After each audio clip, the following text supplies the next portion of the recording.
1865 ലോകം അതുവരെ കണ്ടിട്ടില്ലാത്ത ഒരു സംഭവം നടന്നു. എബ്രഹാം ലിങ്കന്റെ കൊലപാതകത്തിന് ശേഷം അദ്ദേഹത്തിന്റെ ഭൗതിക ശരീരവും വഹിച്ചുകൊണ്ട് ഒരു അസാധാരണ യാത്ര ആരംഭിച്ചു. ഒരു പ്രത്യേക വിലാപയാത്ര.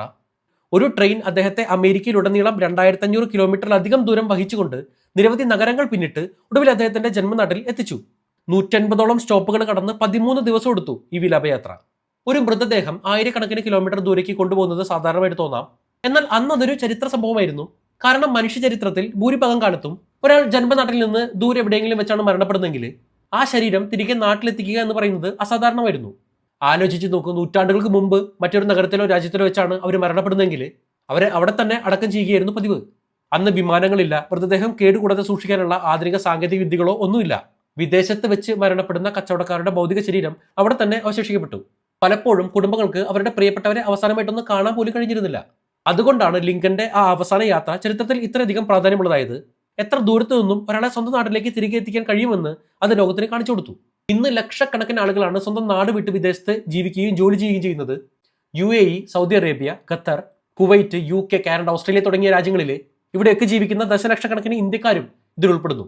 ഇന്ന് വിദേശത്ത് വെച്ച് എന്തെങ്കിലും അപ്രതീക്ഷിതമായിട്ട് സംഭവിച്ചാൽ ആശുപത്രികൾ, എംബസികൾ തുടങ്ങിയ എല്ലാവരും ചേർന്ന് കുടുംബങ്ങളെ ഏകോപനത്തോടു കൂടി സഹായിക്കുന്നു. ഏതാനും നൂറ്റാണ്ടുകൾക്ക് മുമ്പ് ചിന്തിക്കാൻ പോലും പറ്റാത്ത ഒരു പ്രക്രിയ ഇന്ന് ദിവസങ്ങൾക്കുള്ളിൽ തന്നെ പൂർത്തിയാകുന്നു. ഇന്നത്തെ ഗവൺമെന്റുകൾ തങ്ങളുടെ പൗരന്മാർ വിദേശത്താണെങ്കിൽ പോലും അവരുടെ ജീവന് വലിയ മൂല്യം കൽപ്പിക്കുന്നുണ്ട്. യഥാർത്ഥത്തിൽ വിദേശത്തുള്ള തങ്ങളുടെ പൗരന്മാർക്ക് വേണ്ടിയിട്ട് ഗവൺമെന്റ് നടത്തുന്ന സുരക്ഷാ പദ്ധതികളിലും ഈ കരുതൽ വ്യക്തമായിട്ട് കാണാം. ഉദാഹരണത്തിന് പ്രവാസികൾക്കായുള്ള ടേം ഇൻഷുറൻസിന്റെ പ്രീമിയത്തിന്റെ ടാക്സ് 18% നിന്നും 0% ഇപ്പോൾ ഇന്ത്യൻ ഗവൺമെന്റ് കുറച്ചിട്ടുണ്ട്. പ്രവാസികൾക്ക് തങ്ങളുടെ കുടുംബത്തിന്റെ സുരക്ഷ ഉറപ്പാക്കാനായിട്ട് ഇത് സഹായിക്കുന്നു. കൂടാതെ മറ്റ് പല രാജ്യങ്ങളെക്കാളും പ്രീമിയം കുറവിൽ, ഏകദേശം 30 മുതൽ 50% വരെ വിലക്കുറവിൽ ഇവിടെ നിന്ന്, ഇന്ത്യയിൽ നിന്ന് നമുക്ക് ടേം ഇൻഷുറൻസ് എടുക്കാൻ പറ്റും. അതിന് സഹായിക്കുന്ന ലിങ്കാണ് എൻ്റെ ബയോയിലുള്ളത്, ചെക്ക് ചെയ്യൂ. മാസം വെറും 679 രൂപ മുതലുള്ള അടവിൽ 2 കോടി വരെ കവറേജ് കിട്ടുന്ന പ്ലാനുകളിലൂടെയുണ്ട്. എത്രയും നേരത്തെ എടുക്കുന്നോ അത്രയും നല്ലത്.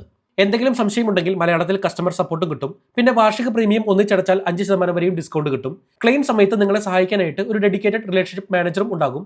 ഡെത്ത് സർട്ടിഫിക്കറ്റ് പോലുള്ള ഡോക്യുമെന്റ്സ് സബ്മിറ്റ് ചെയ്താൽ മതി. പല പ്രവാസികളും നാട്ടിലുള്ള തങ്ങളുടെ കുടുംബത്തിന്റെ ഭാവി കെട്ടിപ്പടുക്കാൻ വേണ്ടിയിട്ട് കഠിനാധ്വാനം ചെയ്യാണ്. അതുകൊണ്ട് തന്നെ നമ്മളെ ആശ്രയിച്ച് കഴിയുന്നവരെ സുരക്ഷിതരാക്കുക എന്ന് തന്നെയാണ് നമ്മുടെ ഏറ്റവും വലിയ ഉത്തരവാദിത്വം. അതുകൊണ്ട് ഗവൺമെന്റ് തരുന്ന ഇത്തരം ആനുകൂല്യങ്ങൾ അറിയാതെ പോകരുത്. നിങ്ങൾക്കും ടേം ഇൻഷുറൻസ് കിട്ടുമോ എന്നറിയാനായിട്ട് ബയോയിലെ ലിങ്ക് ചെക്ക് ചെയ്യൂ.